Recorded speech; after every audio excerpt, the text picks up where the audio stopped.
Gold, trusted gold buyers. మీరు తాకట్టు పెట్టిన బంగారాన్ని విడిపించి ఈ రోజు ఉన్న మార్కెట్ ధరకు కొనబడను.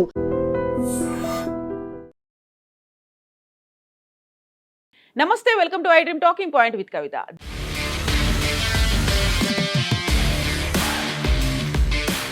దేశంలో వామపక్షాల పాలనకు నిన్నటి ఎన్నికల ఫలితాలు ముగింపు పలికినట్లయింది. కేరళలో లెఫ్ట్ డెమోక్రటిక్ ఫ్రంట్ LDF ఓటమితో దేశంలో కమ్యూనిస్టుల అధికార పర్వానికి తెరపడింది.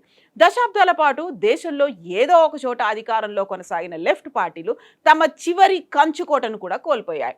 భారత్కు స్వాతంత్ర్యం వచ్చిన కొన్నేళ్ల తర్వాత కేరళ, వెస్ట్ బెంగాల్, త్రిపుర రాష్ట్రాల్లో లెఫ్ట్ పార్టీలు ప్రజాస్వామ్యబద్ధంగా ఎన్నికల్లో గెలిచి ప్రభుత్వాన్ని ఏర్పాటు చేశాయి.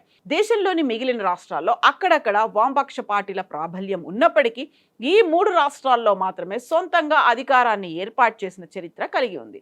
అయితే వెస్ట్ బెంగాల్లో 2011లో మమతా బెనర్జీ ఎంట్రీతో లెఫ్ట్ పార్టీల పాలన కనుమరుగైంది. అప్పటి నుంచి వరుసగా 3 సార్లు బెంగాల్లో విజయం సాధించిన టీఎంసీ వామపక్షాల ఉనికి లేకుండా చేసింది.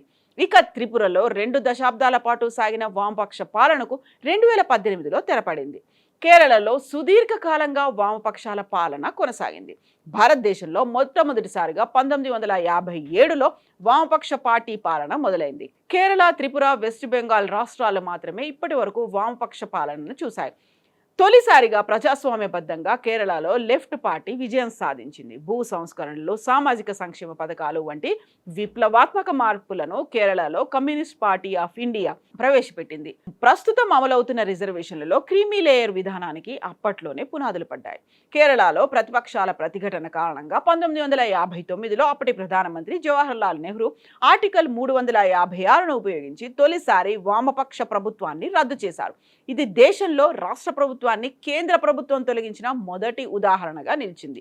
పినరయి విజయన్ నేతృత్వంలోని LDF కూటమి 2016, 2021 అసెంబ్లీ ఎన్నికల్లో వరుసగా 2 సార్లు అధికారంలోకి వచ్చి రికార్డు సృష్టించినప్పటికీ ప్రస్తుత ఎన్నికల్లో ప్రభుత్వంపై ఉన్నటువంటి వ్యతిరేకత పినరయి విజయన్ ఒక్కడిపైనే ఎక్కువగా ఆధారపడడం LDF ఓటమికి ప్రధాన కారణాలుగా కనిపిస్తున్నాయి. వెస్ట్ బెంగాల్లో కమ్యూనిస్టులు సుదీర్ఘమైనటువంటి పరిపాలన చేశారు. జ్యోతి బసు, బుద్ధదేవ్ భట్టాచార్యుల నాయకత్వంలో వెస్ట్ బెంగాల్లో 1977 నుంచి 2011 వరకు కమ్యూనిస్ట్ పార్టీ ఎలాంటి అడ్డంకులు లేకుండా పాలన కొనసాగించింది.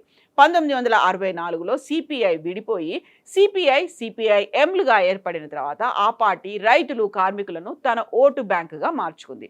అదే సమయంలో పంచాయతీరాజ్ వ్యవస్థ ద్వారా అధికార వికేంద్రీకరణపై సక్సెస్ఫుల్గా అమలు చేసింది. అయితే 1990లో పారిశ్రామికీకరణ కోసం బలవంతంగా భూసేకరణ చేయడం నిర్ణయాలు CPIకి గట్టి ఎదురుదెబ్బగా మారాయి. దీంతో చివరికి 2011లో మమతా బెనర్జీ నేతృత్వంలోని తృణమూల్ కాంగ్రెస్ పార్టీ చేతిలో లెఫ్ట్ పార్టీ ఓడిపోయి ఆ రాష్ట్రంలో తన ప్రస్థానాన్ని ముగించింది. ఇక త్రిపురలో 2 దశాబ్దాల పాటు లెఫ్ట్ పార్టీలు పరిపాలించాయి. త్రిపురలో మొదటిసారిగా 1977లో కమ్యూనిస్ట్ ప్రభుత్వం ఏర్పడింది. ముఖ్యంగా మాణిక్ సర్కార్ నాయకత్వంలో 1998 నుంచి 2018 వరకు దాదాపు 2 దశాబ్దాల పాటు వామపక్ష పార్టీ ఆ రాష్ట్రంలో అధికారంలో ఉంది.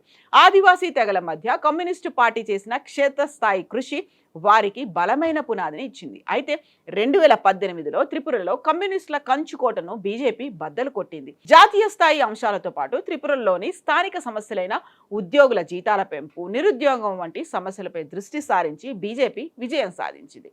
ఇక RSS మద్దతుతో త్రిపురలోని యూత్, మహిళలను ఆకర్షించడంలో కమలం పార్టీ సక్సెస్ అయింది. అయితే భారతదేశ రాజకీయాల్లో ఒకప్పుడు కీలక పాత్ర పోషించిన కమ్యూనిస్టు పార్టీలు తమకు పట్టు ఉన్న 3 రాష్ట్రాల్లో కూడా అధికారాన్ని కోల్పోవడమే కాకుండా పార్టీ ఉనికి కూడా ప్రశ్నార్థకంగా మారింది. పరిస్థితి ఇలాగే కొనసాగితే దేశంలో లెఫ్ట్ పార్టీల ఆనవాళ్లు కూడా కనిపించేలా లేవంటూ రాజకీయ విశ్లేషకులు అభిప్రాయం వ్యక్తం చేస్తున్నారు. ఇంతటి వైఫల్యానికి కారణాలేంటి? కమ్యూనిస్టులు కాలానుగుణంగా మారకుండా తమ సిద్ధాంతాలను పట్టుకొని వేలాడుతుంటారని రాజకీయ విశ్లేషకులు చెబుతుంటారు. ఇవే కమ్యూనిస్టు పార్టీల వైఫల్యానికి కారణమని విమర్శిస్తుంటారు. చైనా, వియత్నాం లాంటి కమ్యూనిస్టు దేశాల్లో పాలకులు మార్కెట్ సంస్కరణలు చేపట్టినప్పటికీ భారత్ లెఫ్ట్ పార్టీలు మాత్రం పాత మార్క్సిస్ట్ సిద్ధాంతాలకే కట్టుబడి ఉన్నాయి. ఆధునిక ప్రపంచానికి కావాల్సిన ఆర్థిక సరళీకరణ, ప్రైవేటీకరణ, ప్రపంచీకరణను భారత కమ్యూనిస్టులు తీవ్రంగా వ్యతిరేకిస్తుంటారు. అందుకే అభివృద్ధిని ఆకాంక్షించే ఓటర్లు వారికి దూరం అవుతున్నారు. మరోవైపు ప్రారంభంలో కమ్యూనిస్టులు మన దేశంలో చాలా భూ సంస్కరణలను విజయవంతంగా చేపట్టారు. కానీ తర్వాతి కాలంలో బంధుప్రీతి, హింస, ఆర్థిక వైఫల్యాలకు కారణమయ్యారు. దీంతో ప్రజల్లో కొంతమందికి కమ్యూనిస్టులు దూరమయ్యారు. ఇక దేశంలో పట్టణీకరణ పెరగడం, యువత వలసలు వెళ్లడం బాగా జరిగింది. ప్రజల ప్రాధాన్యతలు, వర్గ పోరాటాల నుంచి ఉద్యోగాలు, మౌలిక సదుపాయాల అభివృద్ధికి, దేశాభివృద్ధి వైపు మళ్ళాయి. వీటిని కమ్యూనిస్టులు తమకు అనుకూలంగా మార్చుకోలేకపోయారు, పైగా వ్యతిరేకించారు. ఇది లెఫ్ట్ పార్టీలకు తీరని నష్టం చేకూర్చింది. వీటికి తోడు ప్రాంతీయ పార్టీల ఆవిర్భావం కూడా లెఫ్ట్ పార్టీల ఓట్ల బ్యాంకులను కొల్లగొట్టింది. అయితే ఇప్పుడు కమ్యూనిస్టు పార్టీలు ఉనికి కాపాడుకుంటాయా, భవిష్యత్తులో కొనసాగుతాయా అనేటువంటి ప్రశ్న కూడా వస్తోంది. 2024 లోక్సభ ఎన్నికల్లో సిపిఐఎం 4 సీట్లు, సిపిఐకి 2 సీట్లు మాత్రమే గెలుచుకోగలిగాయి. ఇప్పుడు కేరళలో కూడా అధికారం కోల్పోయింది.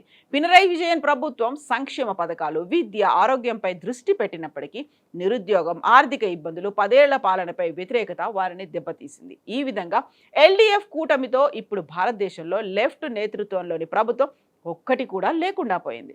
పాత కమ్యూనిస్టు భావజాలం, అంతర్గత విభేదాలు, సవాళ్లు, నాయకత్వ లోపం మొదలైనవి లెఫ్ట్ పార్టీలను వేధిస్తున్న సమస్యలు.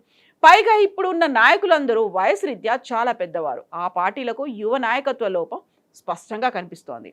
జాతీయ స్థాయిలో కమ్యూనిస్టు పార్టీల లౌకికవాదం, ఆర్థిక అసమానతలపై పోరాటం చేస్తున్నాయి. అందువల్ల మేధోపరంగా వాటికి ప్రస్తుతం ప్రత్యామ్నాయం లేదు అనేటువంటి మాట కూడా వినిపిస్తోంది.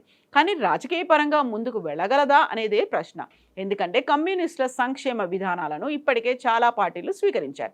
మరోవైపు జాతీయవాదం, అభివృద్ధి నినాదంతో బీజేపీ, ఇతర ప్రాంతీయ పార్టీలు దూసుకుపోతున్నాయి. ఈ నేపథ్యంలోనే కమ్యూనిస్ట్ పార్టీలు రాజకీయంగా తమ ఉనికిని కాపాడుకుంటాయా, లేకుంటే కాలగర్భంలో కలిసిపోతాయా? మీరేమనుకుంటున్నారో కామెంట్స్ రూపంలో తెలియజేయండి.